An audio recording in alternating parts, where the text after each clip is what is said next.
friends. Now, again, I've decided to start this series about people I've run into in my life that made an impression on me. Um, Maybe a small impression, a large impression, but an impression just the same. And I guess there's no telling if an impression is a big one or a small one, I suppose, till you let it fester a bit. Yesterday, I did this thing about, a policeman, a police officer, a kid, and a dad, all at dealing with an auto wreck that the kid was in, and how things actually, I think, turned out well for all concerned. And today, I want to talk about a guy that really did impress me immensely back in the day and kind of got me into DJing at events. The idea had never really crossed my mind that much, you get right down to it. But I loved being on the radio. And I figured, well, hey, you're on the radio, be glad about that and worry about doing the radio shows. And little did I realize that, hey, if you're on the radio, you stand half a chance of getting some work elsewhere, DJing and hosting events. And I think one guy that really hit me between the eyes with his talent at that kind of thing was a fellow most anyone up here in North Jersey would know, a fellow called the Golden Gupp. Yep, Gupp Gascon, I think. I hope I'm pronouncing that last name correctly, but the Golden Gupp. That's how most folks know him, Guppy. Gupp, yeah. I was at Lead East, I think, it was like a trillion years ago. I think it was back when 57 Chevys were fairly new. Yeah, no, not quite that far back, but it was a while ago. And I was just in fact, I had just met Sandy, I believe. Yep. And I was walking around Lead East by myself. I had heard, somehow I'd gotten tickets, possibly from being on WNTI. Maybe the station got a few free passes. I don't know. Somehow or another, I got some tickets.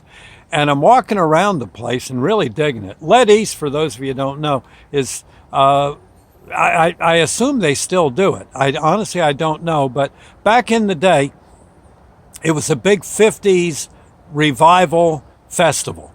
Full of hot rods and doo-wop groups and DJs. And, well, that's where the Gupp came in. I was walking around one night at Lead East, and I see this right out front of the lobby of one of the hotels on the property where the Lead East happened. There was this massive crowd of people dancing, and a DJ on some kind of podium up above the crowd. He may have been playing off the back of a truck or something. Was this DJ who was playing all these great songs? People were going bananas dancing to his tunes, and he's all dressed up like he was one of those 50s announcers from back in the day, and he's talking all that jive and playing these cool records, and people are going nuts. I think he was playing out of the back of some kind of portable mobile stage or whatever. Oh my God, it was so cool. And and I'm just a lot of people would have been much better off just watching the girls dance. I'm looking at this guy DJing. What is this? And that was the Gupp. I think I asked if I could have one of his cards. He hands me a card and he gets back to doing his yakking and talking. And I think what I did was, I believe, forgive me if I'm wrong, but I think I called him up a few days later and invited him to be on my WNTI show. I believe he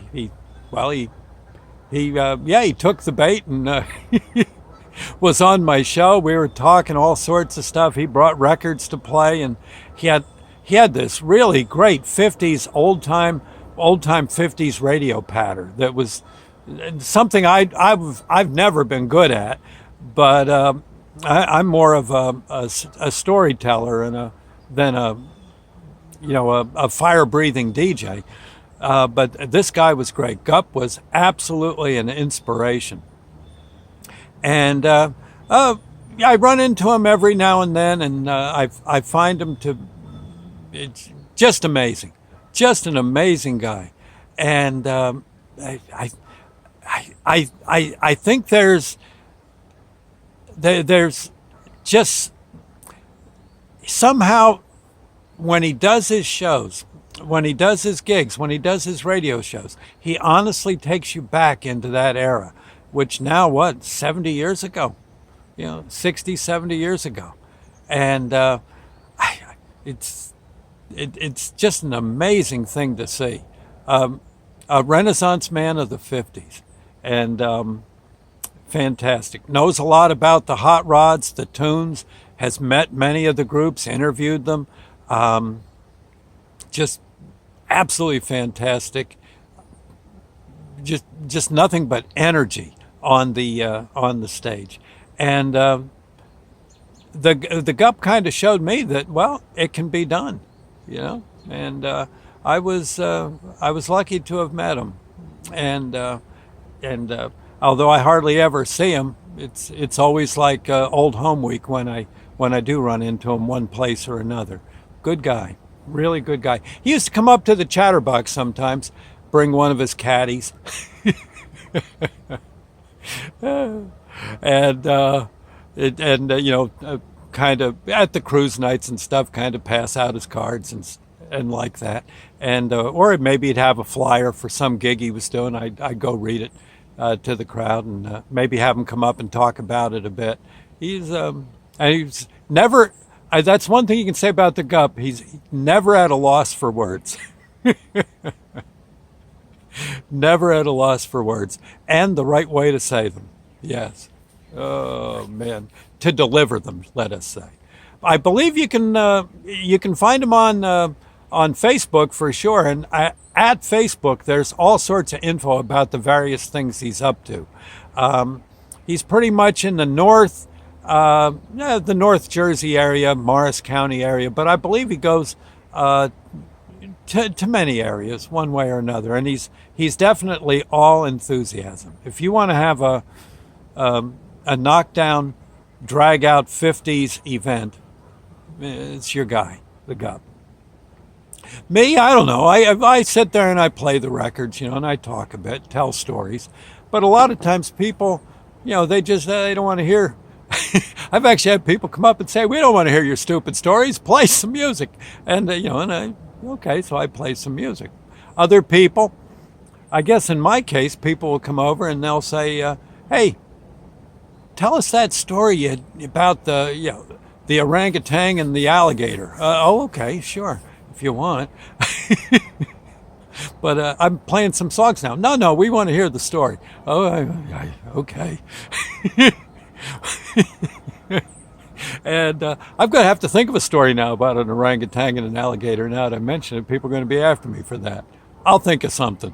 Okay, well, you get the idea. Gup, again, just an unbelievable person, and I like I said earlier, I find it an honor to think of him as a friend, and you will too. Okay, just thought I'd say. Okay, I'll see you later, friends. Thank you, and God bless. Bye now.